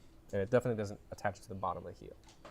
And then you submitted another round of shaded drawings, and you had this comment. You said, I drew the lower leg muscle assignment twice, but it seems too hard to get more details of the lateral side on A4 paper with charcoal. I think there's no improvement. Any advice? So this was his first attempt before all the studies he did. Oh, And I it can see looks the frustration a little you kinda gave unsure, very sloppy on here, on the Dang. the shading of the torso. Kind of shows frustration. Like I feel frustration just Yeah. exploding out of that. And you know, it's very obvious in the torso, but a little bit of it is also coming through in the way you're Admirable rushing attempt. the It shapes and looks stuff good, in here. but You yeah, feel I feel the unsure anger and coming out frustrated. on there. And then after you Charcoal did stuff those on anatomical paper. studies, you did this set, which feels Wow. much more confident, much cleaner. That's a I lot think you're more doing a really good sure job. and I think that secure. doing those anatomical studies with the structural bones and the muscles on top, I think it really helps you think about those volumes. It looks much better. It looks like you were enjoying this process. So yeah, keep doing it like that. Keep, start it off. If you're confused, go do some anatomical studies and really study the muscles, and then try it again. So yeah, good job. I think you're doing good.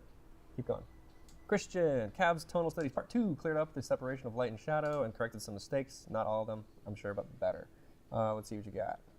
All right, the first one, I think it looks really nice. I think you got A little good waxy, but shadows, kinda halftone, more- highlight values. You got good edges. I think it could be a little bit more fine-tuned, but this is good. First, it's a good study. The calf feels really short, like from here to here. This lower leg feels short, and then the foot looks long. So I think it's just proportions. And then I'd like to see some more information in the shadows, just like one more value. Maybe push the core shadow a little darker, and then the reflected light's lighter. Right now you're simplifying the shadows into one value, and then for the halftones you have like 3 or 4 values, and that's very unbalanced. It feels strange to me. On this third one, a lot of oversimplifications of the forms, like this whole lower leg, oversimplified. Even in the shading, it's just like everything's just like a vertical stripe going across it.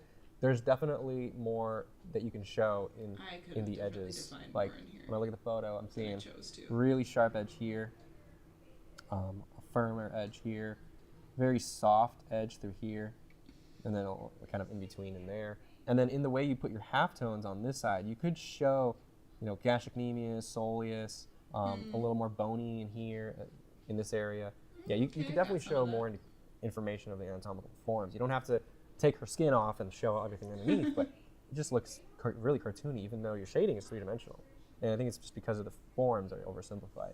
Same thing in here. This, you got that snowman oversimplified. This needs to be higher, this Asymmetry. lower. Oh, it's also just too big. Yeah, You 'cause don't you're have any looking up room at in it. here for this The lower part. calf So going this away is from it. higher, and then this is lower than this, but higher than what you have. So I would shorten the calf up a little bit.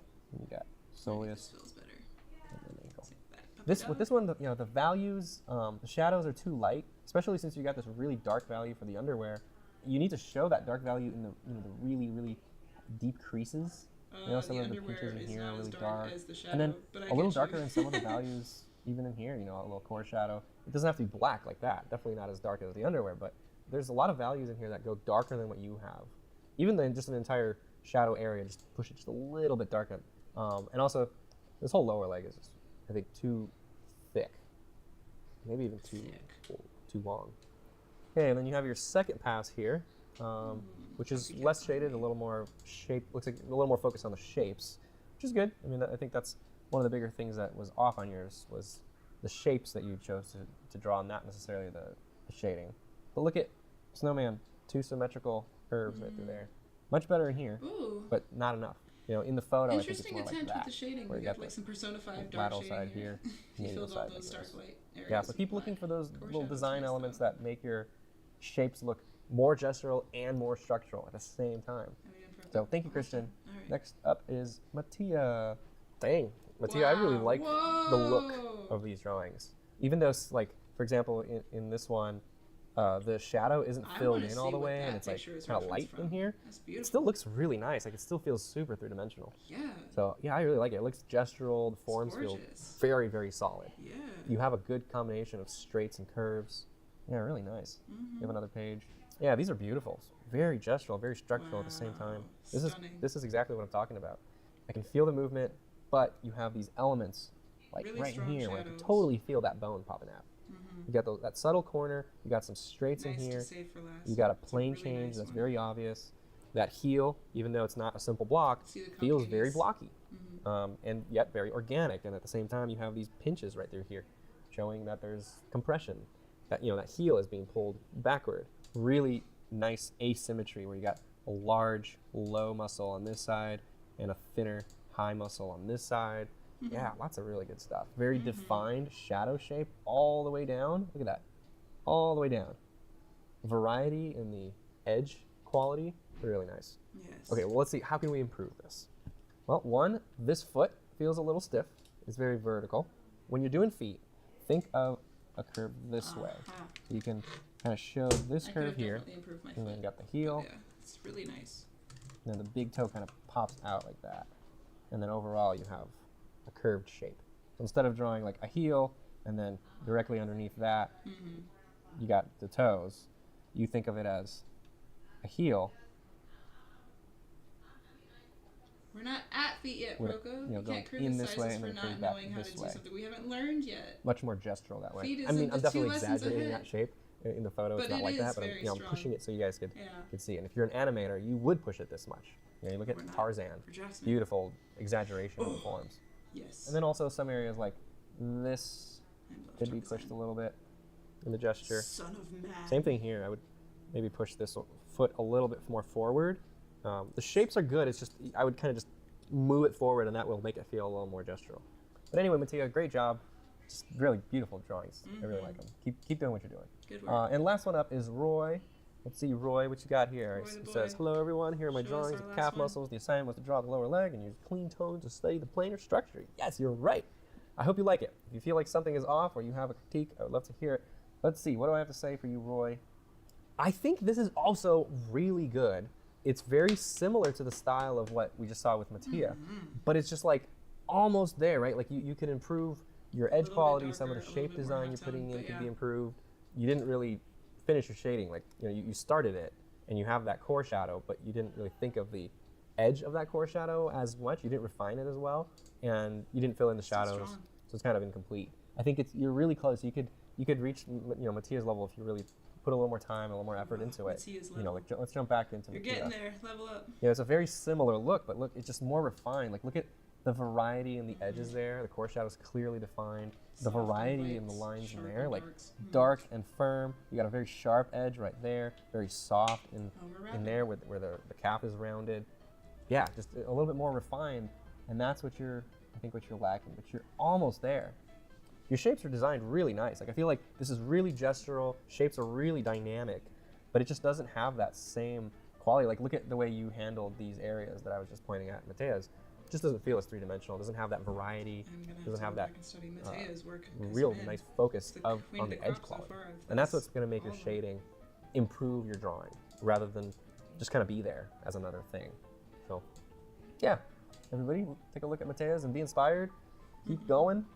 And that's it. Hit nudge, nudge. So as Just always, be thank you very much Mattea's. to everyone who submitted their assignments and participated in the wanted to class. be able Really to do grateful that. for all you guys being here. So let's move on to the next lesson. See you guys later. Yay for anterolateral legs muscles. That's what I'm excited for. Yay! So guess what? We're ending the stream there because I didn't plan to be on here long. We're gonna call it probably here. But at the same time, oh god, that thumbnail. Really quickly, what else can I say? I wasn't planning to show this because it's really nothing yet, but I really miss drawing speed paints. I really, really do. I want to get back into making speed paints. And confession, I have been doing nothing but anatomy studies for the last like 3.5 years, but not. You can only learn so much unless you apply the knowledge. If you're not doing actual sketches from like imagination or free sketching, it almost doesn't mean anything. So I have been missing sketching desperately, to the point where I've wanted to make a whole new set of stream days. I want to start streaming, well, I don't even want to say anything yet because I can't. I wanted to start streaming on Wednesdays at my original channel at Crystal K 25, which is the one down there.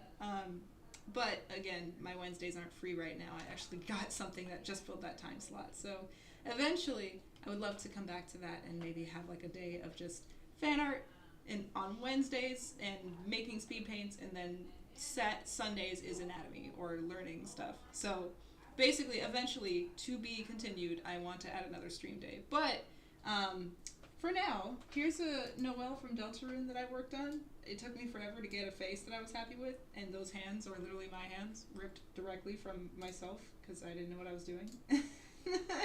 I'm really struggling with hands, and I really struggle with proportion and all of that, so... But all that to say, like, hope is not lost. I really miss making speed paints. I desperately want to get back to that. I want to give her, like, a full wing set. There's going to be, like, a creepy hand hovering over them and maybe, like, pulling the strings of everything, like Spamton. I don't know. I want to make something before Deltarune Chapter 3 and 4 come out, which is when the Switch releases, which that's a whole other conversation. I'm not even going to get to the astronomical prices that Nintendo was throwing at people. It's ridiculous, but also... Nintendo's been doing this for a while. They hold the gold standard for good games up until a certain point, but we all kind of ignored the crappiness that... Look, okay, I'm not going to have this conversation, but I'm going to have this conversation as fast as possible. Scarlet and Violet, as much as maybe people love that game, was an unfinished game. It was an incomplete game. It was not meant to run on that engine. It probably should have been running on the Switch too. But the point is, it was not a fully finished and completed game that they released, and people still paid full retail price for it. My opinion is as thus: if people are complaining that Nintendo's prices are too high, then you should have been complaining about the quality of stuff, because the mediocrity has been happening for a while. Mario games have been good. The standard is still high for that, for the most part. Zelda games are good. Pokemon doesn't really know what it's doing. It's been trying to get its act together for a few years now. But anyway, all that to say, it's just... I'm just kind of baffled that people are just now getting mad. Like, this has been an ongoing issue, but again, they hold the monopoly at the highest level for family-friendly games. And it's just... Anyway, people are still going to buy it. People are still going to get it. And I'm not getting a Switch. I don't plan to. I haven't bought a console since the Wii. I am so glad I'm not a gamer anymore. But I live enough in game culture to know what's going on. So anyway, all that rambling aside, I would love to make a few more speed paints leading up to the release of Switch 2. I want to make some more Deltarune. Actually, I don't even know if we can... This is even anything. There is really nothing to show. But can I show a Susie? What is this? No, that's not it. No, this is something else. This is something else too. I think I tried drawing Susie forever ago, and like I don't know what monster she is. She's like part dinosaur, part lizard. I made her buff as all hell when she's really probably not. She's like, I don't know, you're just bored teenager who just slouches around trying to get life through. So I don't know. I had a lot of fun designing her feet. But I wanted to draw a Susie at some point, and I wanted to draw a Noelle at some point. So if any of this happens before Deltarune is released, I'll be stunned. So anyway, there's one more picture. Can I find it? This is not the sketch. That's not it. Where is it? Can I find it? Did I even add it to this list of sketches? So many things that are spoilerific for things that probably will not ever be or ever get finished. I don't know. Sarova from Undertale Yellow. Oh, I don't know. Is this it? Maybe this is it. I'm really happy with that Susie, though. Oh god, it's the Goron. Nobody needs to look at that. No one needs to see that. Here it is. Here's possibly a Susie. She was gonna be like slouching in a chair. Kind of chill vibes. Chewing on some chalk like a cigarette. So I don't know. I need to unbuffify her because muscles are not on a teenager, not yet. Whoa, it's a Noah! Sup, dude? Hey, nerd, what's happening? How are you? I was actually about to jump off right now. That's why there's probably no music playing. and my stream I had to restart a few times because I was late.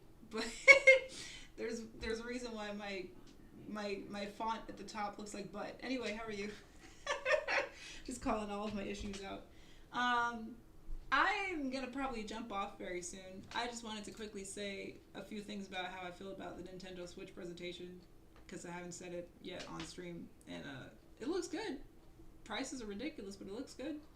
So anyway, if anybody here cares about Undertale or Deltarune, which I don't know if you would be following me otherwise because of that, because all of my fan art up until a while ago was that. You're about to get in the shower? Oh, thank you! Ah, thanks, brother. I appreciate you. I hope you have a wonderful shower. Thanks so much for swinging by. Potentially a new stream coming in. I don't know. I can't promise anything for a while yet, but Wednesdays was the idea of the day. It would be right before Punkity's stream, and then I would just raid her, I guess. Not on Twitch. It would be on YouTube here, like usual, but it would just be on my other channel, like Crystal K25, down there. Again, nothing official. I have not even made the templates for the OBS screens yet, but I want to before the end of the summer. Yeah! So it would be cool if we could like stream together, possibly iDoodle, and then we go and play Danganronpa with Punkany. Perhaps. But that time slot just got squeezed in by something else, so it'll be on the mend for a while. But I want to get back to making fan art. I really, really do. I really miss it. Please don't look at this enormous, embarrassing thumbnail. I didn't make it. I don't know why. So anyway, countdowns to Deltarune Chapter 3 and 4. Possibly a Susie, possibly a Noelle, and then, I don't know, maybe another picture for Ralsei's new design that we never really got to... I never drew it beyond Ralsei's Chapter 1 design when he was still Black Goat, and then now he's White Asriel Goat, so I don't know. Yeah, so anyway... I just wanted to say thank you for swinging by. Today was really just a recap of all we learned about the calves. We got the lower leg next up next week. I already made the thumbnails for it. We just got to set the streams up and then we'll be off. And then we have 2 lessons left before I finish the body. Again, on camera, there was nothing prior to what I've learned from the quads up, but I have it in here. But I plan to go back. We're going to do a revisited lesson series where we're going to do Proko Revisited again because I want to go back and see what I remember, because I started this journey like 4 or 6 years ago, and B, add a new dimension spin to it. I'm gonna learn Blender and apparently try to sculpt half of this junk, because I really want to try ZBrush at some point, eventually when I can afford it. So we're gonna come back to the top of the body and revisit Proko's lessons again, doing maybe like 1 or 2 gesture sketch pictures as well as a sculpt of said lesson. And it'll be a really fun experiment to try. So, Proko Revisited, if you are bummed because I only got to the quads down and you're like, what about the rest of the body, Crystal? I'm coming back. Yay! So anyway, I'm gonna probably call it here. Shorter stream, but thanks again for popping in, and I'll see you next time for lower legs. Go have a great shower, and as always, my lovelies, if you're watching this now or later on in the day, PLD. What does it mean? Keep playing, keep loving, and keep dreaming. I don't know, it's not a song. Anyway, I'll see you guys next time. Ciao for now. Mwah. There's a sleepy pet behind me and a sleepy mochi, and I hope to sleep very soon after another few hours. So have a good rest, everybody.